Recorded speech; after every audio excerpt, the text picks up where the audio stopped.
Iran के हमले के बाद इज़राइल का अगला कदम क्या होगा, इसको लेकर तमाम तरह के डिस्कशंस हो रहे हैं, उस पर बातचीत हो रही है। दूसरी तरफ लेबनान में इज़राइल के सैनिकों की लाशें वापस आ रही हैं। लेबनान से उनकी मौत, कमांडर्स की मौत की खबरें लगातार बाहर आ रही हैं। क्या हालात हैं? उन हालात के बीच में ईरान कहाँ पर है और इज़राइल की स्थिति फिलहाल क्या है? हमारे साथ बात करने के लिए अमरीश मिश्रा जी। अमरीश जी, स्वागत है आपका। धन्यवाद सर, धन्यवाद बहुत।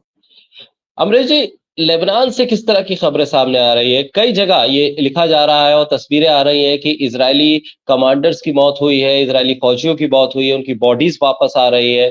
क्या लेबनान का मोर्चा इतना मुश्किल हो गया है इजराइल के लिए? लेबनान का मोर्चा मुश्किल ही नहीं, असंभव हो गया है इजराइल के लिए। ये जो इजराइल ने पेजर बॉम्ब किए, वायरलेस बॉम्ब किए, ये जो अब मुझे हंसी आ रही, मतलब उसमें जाने गई, मैं कहीं भी तौहीन नहीं करना चाहता, लेकिन सवाल यह है कि इजराइल की सोच आप देखिए कि पेजर बॉम्ब किया, उसके बाद वायरलेस बॉम्ब्स किए, फिर कमांडर्स को मार दिया। इसके हिजबुल्लाह के 7 से 8 कमांडर, शीर्ष नेता सैयद हसन नसरल्लाह को मार दिया। लेकिन आज ये हालत है कि उसकी जो ग्राउंड फोर्सेस हैं वो 1 इंच नहीं घुस पा रही हैं, और जब भी घुस रही हैं तो मर के आ रही हैं। 2 घटनाएं बड़ी हुई हैं उसैदा में, जो कल घटना हुई थी, जिसके पूरे डिटेल्स आज सामने आए हैं कि 40 से ऊपर इजरायली सैनिक वहां मारे गए, 40 के ऊपर मारे गए, घायल की बात नहीं कर रहे हैं, सैकड़ों घायल है। उसके बाद जो रसल अल मनोरा है, वहां पर एक जगह है, वो भी लेबनान में। तो 2 जगह ये लेबनान में, उसैदा और रसल अल मनोरा, यहाँ पर इन्फिल्ट्रेट करने की, ग्राउंड इन्वेजन की कोशिश हुई, जो कि ये लोग कहते हैं हम ग्राउंड इन्वेजन करेंगे। तो जो पैदल सेना जब घुसी है, तो पैदल सेना का यह हाल हुआ कि वो, और एक में तो उसैदा में आप विश्वास नहीं करेंगे, हमसे, मैंने ये जब एक्स पे डाला तो लोगों ने कहा कि भाई साहब ये कैसे संभव है। तो वहां पर तो जब उसैदा में तो तारों का बाढ़ लगा दिया था, एक जो फेंसिंग होती है तारों की, वो लगा दी थी हिजबुल्लाह ने, बड़ी सिंपल। उसको नहीं पहचान पाए इजरायली सोल्जर, और उसमें फंस गए, तार में फंस गए, तारों में फंस गए, और उसके बाद उनको गोलियों से भून दिया। अब आप ये बताइए कि जब आपके पास इतनी मिनिमम, ये तो 2006 में जो इजराइल हिजबुल्लाह की लड़ाई हुई थी, उससे कहीं कॉम्पिटेंट इजरायली सैनिक उस समय थे। ये तो बिल्कुल लग रहा है कि रंगूटों को घुसेड़ दिया है, क्योंकि आप, भाई, बार्ब्ड वायर काटने का, देखिए, मैं युद्ध का एक विशेषज्ञ, एक तरह से मिलिट्री हिस्ट्री को मैं जानता हूं, मैंने एक किताब भी लिखी है उस पर।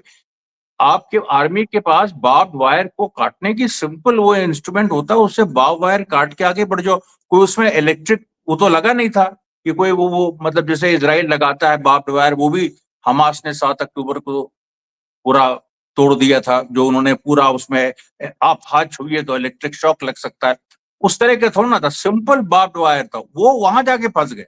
अब आप ये सोचिए कि यहाँ वहां मरने के सिवा और क्या चाह रहा है।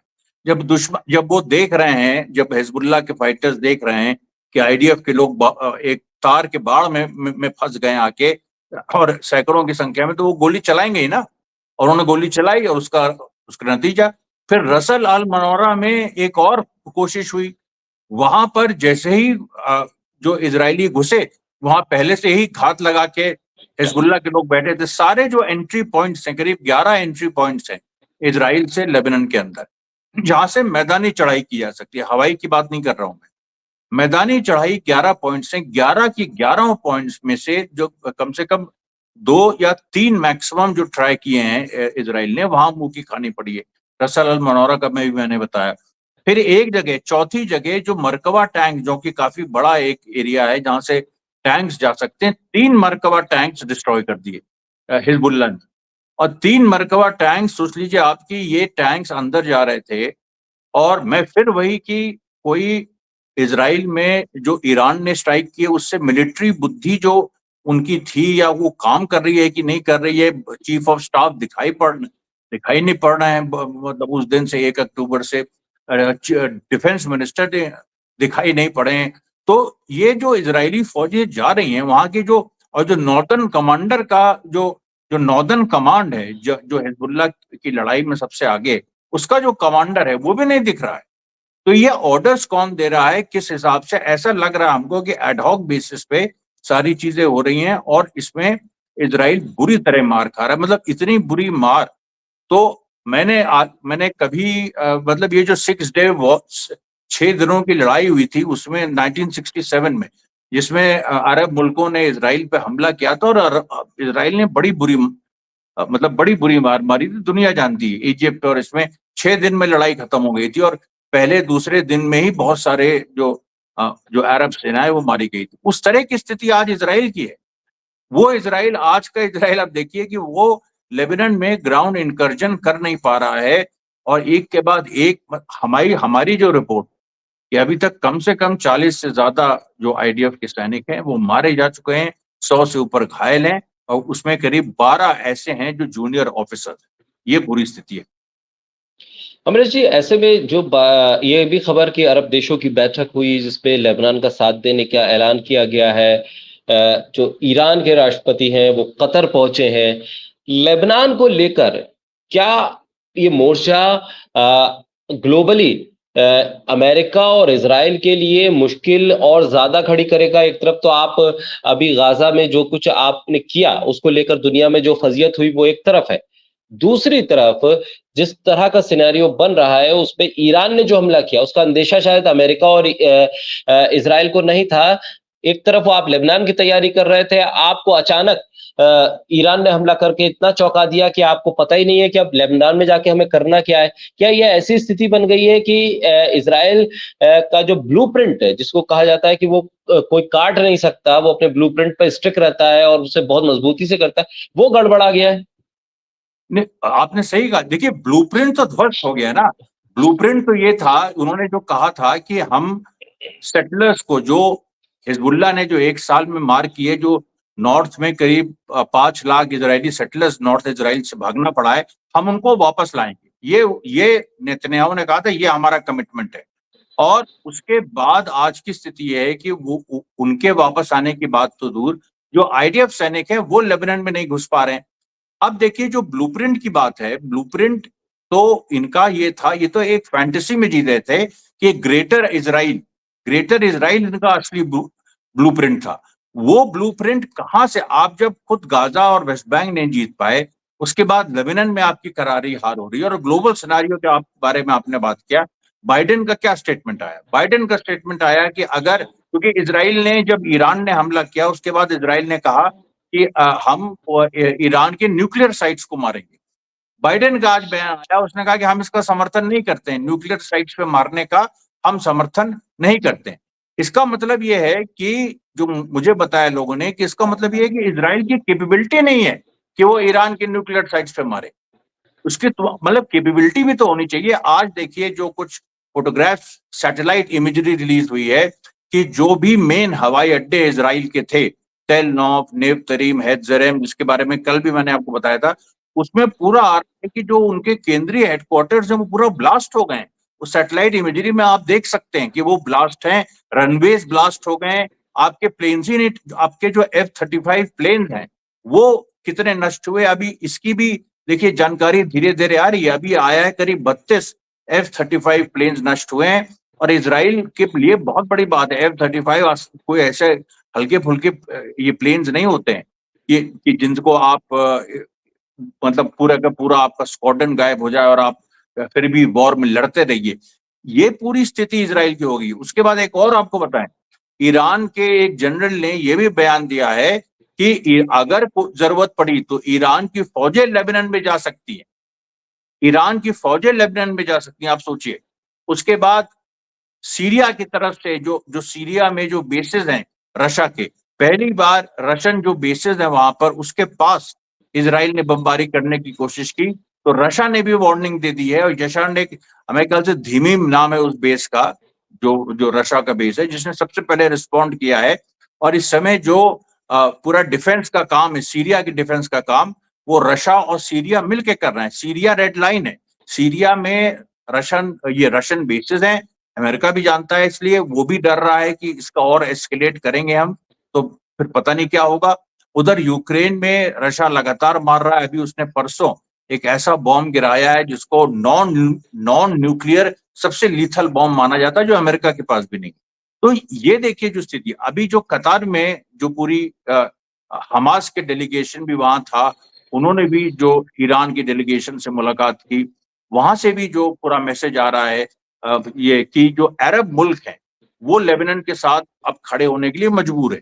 दूसरी बात, जो नेटो में डिवीजन हो गया, नेटो में जो डिवीजन हो गया है कि फ्रांस से लेके जो इवन यूके, यूएस सबसे मजबूत इजराइल के साथ है, लेकिन यूके तक का बयान आया है कि वी डोंट वांट एस्केलेशन।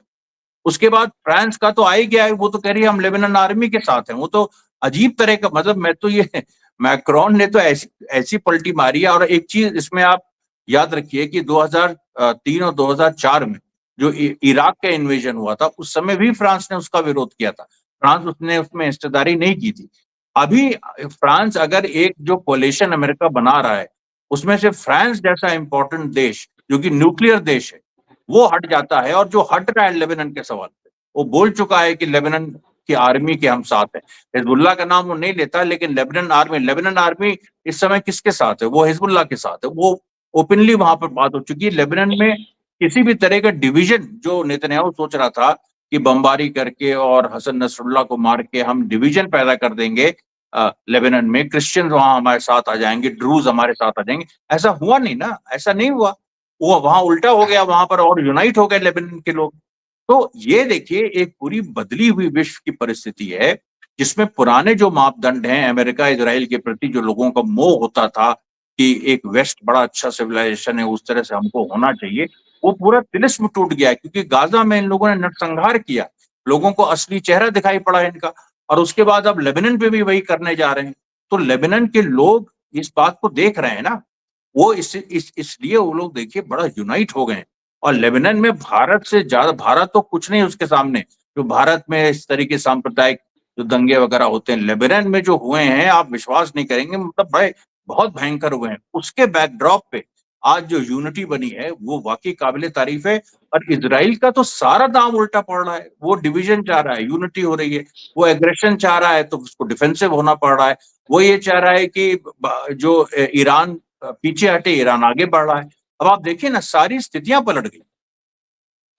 बिल्कुल अमरेश जी, शायद हमास से लड़ते-लड़ते इज़राइल को ये अंदेशा नहीं है कि जिस तरह से लेबनान में हिज़्बुल्लाह का स्ट्रक्चर है, वो आईसिस से भी लड़ चुका है, वो सीरिया के लिए भी मैदान में उतर चुका है। तो उनकी वेल ट्रेन्ड आर्मी है, जो इस तरह के हालात से बहुत अच्छी तरह से निपट सकती है। और जिसका एग्ज़ाम्पल जिस तरह से आप भी बता रहे हैं कि 40 इज़रायली सैनिकों की मौत की खबर है, कई टैंक उनके खत्म हुए वहाँ पर। तो क्या ये पोजीशन लेना कि हम लेबनान की तरफ आगे बढ़ेंगे, लेबनान में हम टैंक लेकर पहुंच जाएंगे, हम आर्मी को लेके जाएंगे, कोई स्ट्रेटजी थी?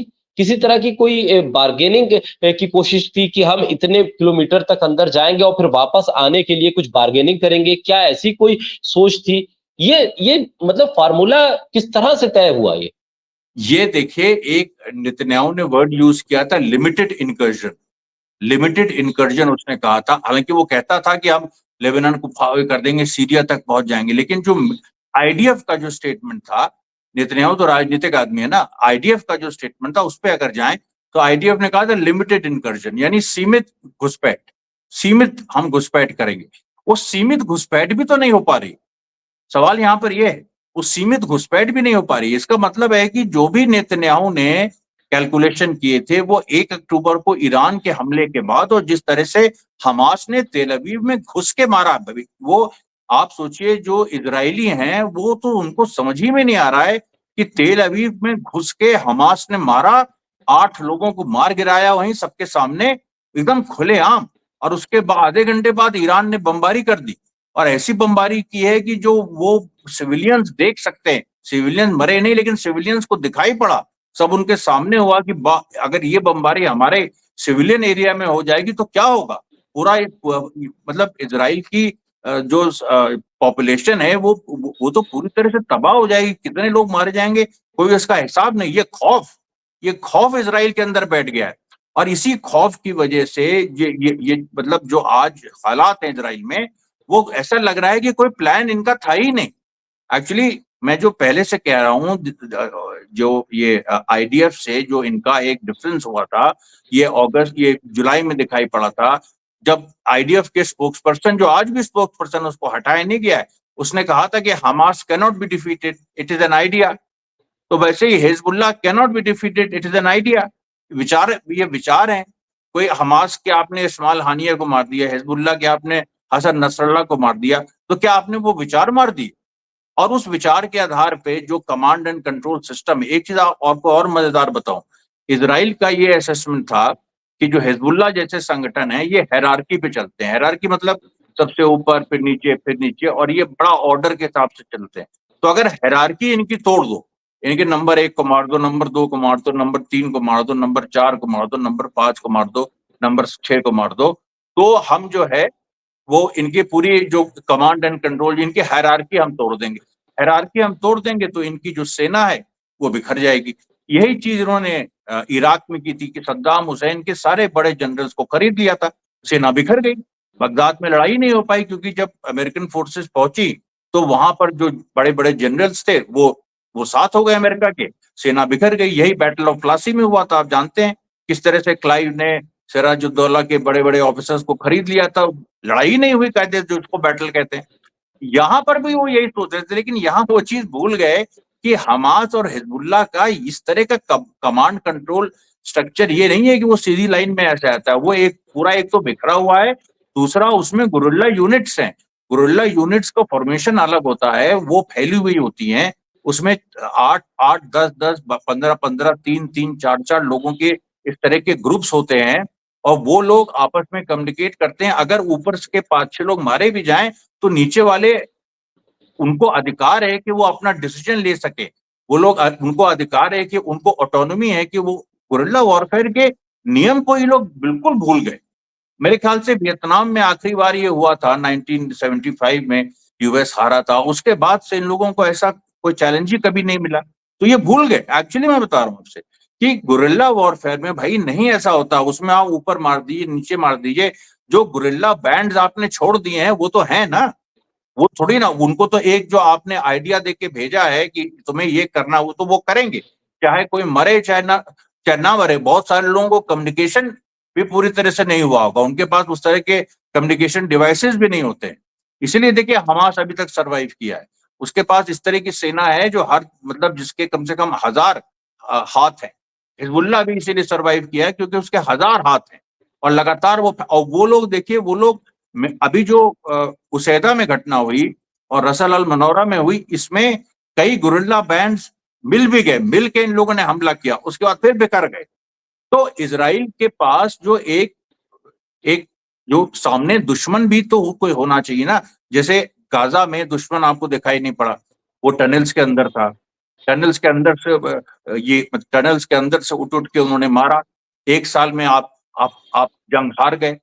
वेस्ट बैंक में तो टनल्स नहीं थी, लेकिन वेस्ट बैंक में पहाड़ थे, वेस्ट बैंक में इस तरह की ये सकरी गलियां थी, वेस्ट बैंक में जंगल थे, वहां से लोग लड़े, वहां भी आप हार गए। अब हिजबुल्लाह में जब आपने सोचा कि हिजबुल्लाह तो अब सेना बन चुकी है, ये 2006 में जो हिजबुल्लाह से हारे वो भी भूल गए। अब ये लोग एक्चुअली सोचने लगे थे कि हिजबुल्लाह कोई 1.5 लाख 2 लाख की सेना है, जैसे प्रॉपर सेना होती है, वो ऐसे खड़ी होगी सामने, हमारे टैंक जाएंगे और ये होगा वो होगा। अरे ऐसा नहीं है। वो पूरी एक गुरिल्ला फोर्स है, वो बिखरी हुई है, और आपको कब वो घेर देगी और उस घेरे, अपने ही घेरे को कब तोड़ देगी, कब फिर से घेर लेगी, आपको नहीं पता। आपको उसकी स्टडी नहीं है, इस बात को मानना पड़ेगा इजराइल। और यही देखिए आज, अभी अभी लेकिन ये लोग नहीं मानेंगे, अभी और भारी कीमत चुकानी पड़ेगी। अमेरिका की तो जुबान बंद है, अमेरिका तो अपने चुनाव तक कुछ कर नहीं सकता। वो तो यही सब, ये बाइडेन यही सब मतलब बयानबाजी कर सकते हैं। अब नेतन्याहू कुछ प्लान कर रहे हैं, ईरान पे हम स्ट्राइक करेंगे। एक खबर इजरायलियों की तरफ से चलाई जा रही है कि नेतन्याहू इसलिए छुपे हैं क्योंकि बहुत बड़ा एक एक्शन वो ईरान के खिलाफ प्लान कर रहे हैं, ये कर रहे हैं, वो कर रहे हैं। भाई सवाल ये है कि ईरान ने इस बारे में कह दिया है कि अगर कोई इजराइल ने फिर से एक्शन किया तो उसके बाद फिर हम क्या करेंगे, वो एक दूसरे लेवल की चीज होगी। तो ये भी जो बात है, ये देखिए पूरी एक साइकोलॉजिकल वॉर भी चल रही है। 1 अक्टूबर के बाद से जैसा है कि एक्सिस ऑफ रेजिस्टेंस के हाथ में पूरा इनिशिएटिव आ गया है। पूरी लड़ाई की कमान एक्सिस ऑफ रेजिस्टेंस के हाथ में आ गई है और पूरी स्थिति बदल गई है। आज देखिए यमन ने फिर तेल अवीव पे मारा, जिसको वो जो पैलेस्टाइन 2 मिसाइल्स जो यमन हाइपरसोनिक, उससे फिर आज तेल अवीव को मारा। इराक ने आज फिर अमेरिकन बेसिस पे बॉम्बिंग की, और ये और मतलब इराकी रेजिस्टेंस ने ये भी कहा कि अमेरिका कोई मिस एडवेंचर करता है अगर वो, तो फिर उसको नहीं भूलना चाहिए कि रशियन बेसिस पास में, और रशिया भी आज के बाद से या कल से ही उसने शुरू कर दिया था, जो सीरिया के साथ खुल के वो इंटरसेप्ट कर रहा है इजरायली मिसाइल्स और इजराइल को वार्निंग दे रहा है। रशिया धीरे धीरे, देखिए रशिया रशिया जब सीरिया में घुसा 2015 में, तो गेम चेंजर था। उसने पूरा, नहीं तो इन लोगों ने तो आईसिस पैदा करके, अमेरिका ने और इजराइल ने आईसिस को पैदा करके, और सीरिया को तो इन्होंने गिरा दिया था। सीरिया को तो इन लोगों ने एक तरह से, भाई इराक को खत्म किया, सीरिया खत्म, उसके बाद लेबनान खत्म होता, सीरिया को खत्म कर दिया था। 2015 में जब रशिया आ गया तो पूरा गेम चेंज हो गया। उसी तरीके से देखिए, जब ईरान ने जो 1 अक्टूबर को मारा है, इससे पूरा गेम चेंज हो गया है। और हिजबुल्लाह के फाइटर्स अपनी जगह, जैसे उनकी ट्रेनिंग है उसके हिसाब से वो लड़ रहे हैं, और जिस टैक्टिक्स को से इसराइल 2006 में हार चुका है, और फिर वो हारेगा क्योंकि उसके पास कोई, उसने अपनी ट्रूप्स को ट्रेन ही नहीं किया। ये सब देखिए फर्जी बातें हैं कि नजेब में ट्रेनिंग हुई 1 साल हिजबुल्लाह के खिलाफ लड़ने की, क्या ट्रेनिंग हुई वो तो दिख रहा है ना, कि तुम जो हो गुरिल्ला वॉरफेयर। भाई कोई भी समझदार, यही तो ट्रेनिंग हुई होगी ना, कि गुरिल्ला वॉरफेयर कैसे लड़े हिजबुल्लाह के खिलाफ। तुमसे तार नहीं काटे जा रहे हैं, तुम तार के उस बाड़े में फंस जा रहे हो। तो ये तुम्हें बेसिक ट्रेनिंग भी नहीं है क्या? ये इस तरह की बात हो। देखिए ये बड़ी, ये तभी मैं कहता हूँ लड़ाई बहुत गंभीर चीज है, बहुत ही ज्यादा एक एक एक एक त्रासदी है। लेकिन उसके साथ साथ उसमें हास्य के पुट इस तरह के आ जाते हैं, जो फोर्स बड़बोली होती है, बहुत ज्यादा अपने को बोलती है, और जो जैसे लोग यहाँ भी, भाई ये जो चुनावी राजनीति भी एक तरह का युद्ध ही होता है। यहाँ 400 पार बोल रहे थे, क्या हुआ? ये लोग भी 400 पार वाले हैं, जो ये वहां पर लेबनान में घुसने की कोशिश कर रहे हैं। तो वो तो 235 240 आ गए। ये जाके कहाँ गिरेंगे वो किसी को नहीं पता।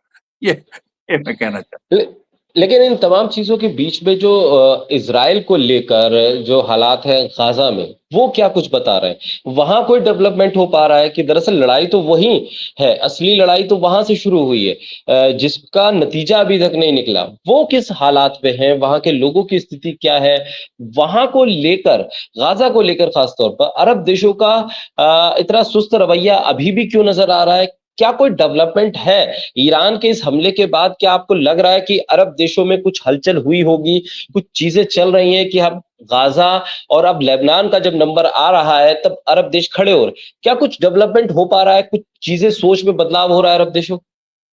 नहीं, अरब देश में देखिए, मतलब अरब देशों में ईरान के हमले के बाद तो पूरी तरह से जनता सड़क पे थी। कौन सा ऐसा देश नहीं था, इवन सऊदी अरेबिया के रिमोट इलाकों में प्रदर्शन हुए हैं।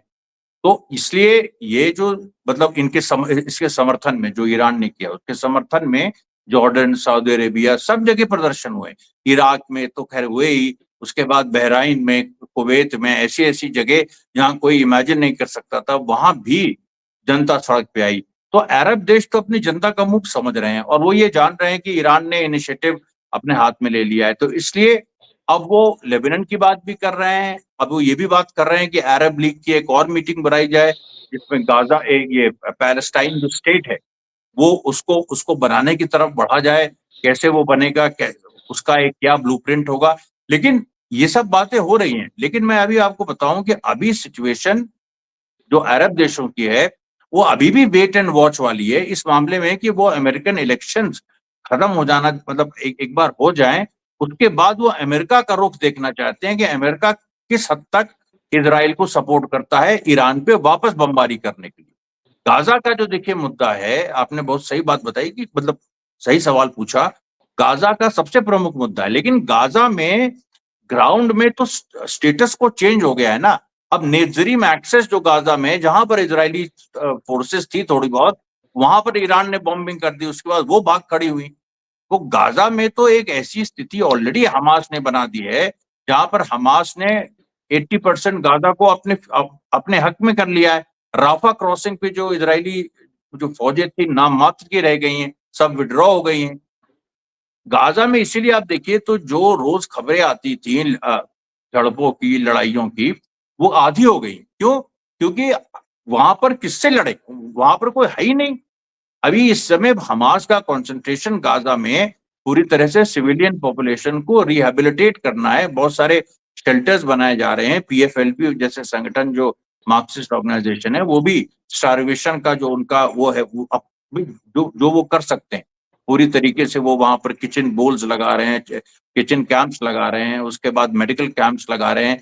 तो ये, हालांकि इजराइल की बॉम्बिंग थोड़ी बहुत हो रही, कल नुसैरत में हुई थी, आज शुजैया में हुई, लेकिन वो मतलब आप सोचिए कि पहले के मुकाबले वो अब केवल 5 से 10% रह गया। 80 से 90% जो एयर स्ट्राइक थी गाजा पे वो खत्म हो गई। अब वो लेबनान में उन्होंने शिफ्ट कर दिया है। वेस्ट बैंक में शुरू की थी, वेस्ट बैंक में खत्म हो गई है। फौज तो वहां कॉन्सेंट्रेटेड है ना, लेबनान में। और लेबनान की स्थिति यह है कि आप अंदर नहीं घुस पा रहे हैं, कब तक आप एयर स्ट्राइक्स करेंगे?